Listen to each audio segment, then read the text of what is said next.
Hello. I guess I'm just giving a status update. Like, my plan for now is just to keep making videos. I'm trying to make something of value, anything that might help anyone, basically.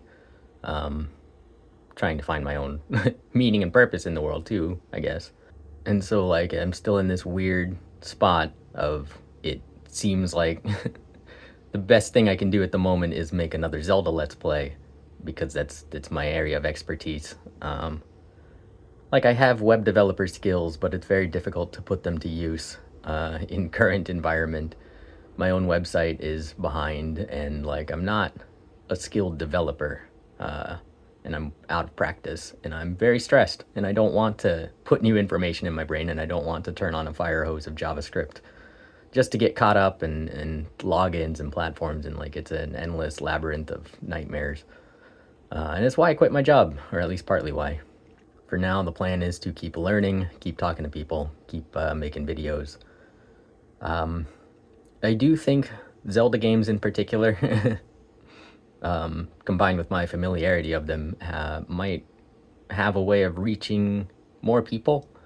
But I recognize my videos aren't high quality, and so that's kind of something that I'm trying to figure out how to improve as I go and very quickly because I don't know how much time we have, and I don't know. I take it very seriously because I believe the things I'm saying. I believe all of our lives are at stake, and all of our beliefs drive our actions, and our actions change the world that we share. And the world that we share kind of defines our experiences as human beings. You know, the only lives that we have on this earth, they're defined by what the world is like, how it treats us, and how we treat each other, how we treat it back. So I feel like those are the things that should have always been highest priority to focus on, yet we never slowed down enough to iron it out so that people would firmly say no to bad ideas, to traps, to tricks, to jobs that are effectively slave labor. But they're born into slavery, basically. Like, their parents just take it for granted that they're entitled to children and they have kids, and they don't even think about how miserable they actually are in their jobs, and they don't even think about like what a stressful nightmare it is. They're like, yeah, well, this is just what life is like, so we're gonna have kids because that's what people do.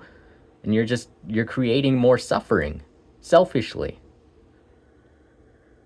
And way too many people are not thinking in terms of cause and effect, are not putting together their actions and their consequences. I don't know how to say it because I don't know who I'm talking to. There's a wide variety of people out there, and probably none of them are watching this video who would actually benefit from it, is the frustrating thing. Like, it almost seems like fascism has already won. They have divided us for years, and they've been lying to people for years, and it seems to me like they're just ready to wipe any resistance away. Like, I don't know, nuclear arms or something. And so that's scary, because that could just happen anytime. It's not a lot you can do about that. Which is why I think, regardless of what's going to happen, the best thing that we can do to help the most people is reach the most people, like with the truth. Try to deconvert the backwards thinkers and the brainwashed drones, because that shit's real. They People can be radicalized and de-radicalized surprisingly easily. I think people believe a lot of myths about human psychology and their minds, and a lot of comforting lies and assumptions get treated as facts. But no, people are pretty flexible, pretty pliable. You apply the right pressure, and anyone can do anything. So try to kind of tap into that potential as we interact with people, because I think more people can feel it too. I think regardless of which side someone is on, the stakes are elevated, and screams are getting louder, tensions are getting higher, and things are getting more dire. And it's impossible to deny if you're honestly using your senses. And if we can get them to do that, get them to acknowledge contradictions and that there is a truth worth pursuing, I think natural curiosity and empathy would take care of the rest. I think like our goal is to get every human being to a baseline of reason and empathy. And I think that empathy is reasonable. So really, it's just about getting people to pursue the truth. And to me, it's like flipping a switch. Like, it should almost be that easy. but actually finding the switch on a person's particular, switchboard is difficult because everyone's got a different configuration of circuits and relays and logic.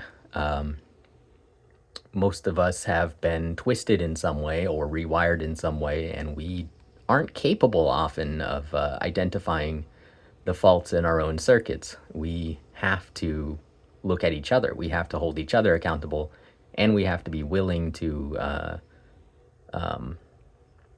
appraise or assess ourselves as objectively as we can, given our limitations.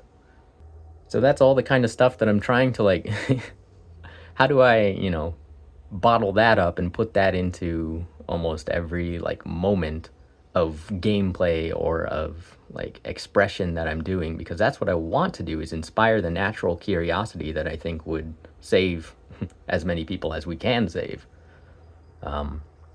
Like rekindle humanity is the goal, and that's a lofty goal that I really don't think is as difficult as it sounds. I think people just aren't using their brains enough and seeing the possibilities. It is easier said than done, I can definitely admit that. But I also don't see the point in doing anything else because it's life or death. And if we don't win, we're dead. So I hope we win.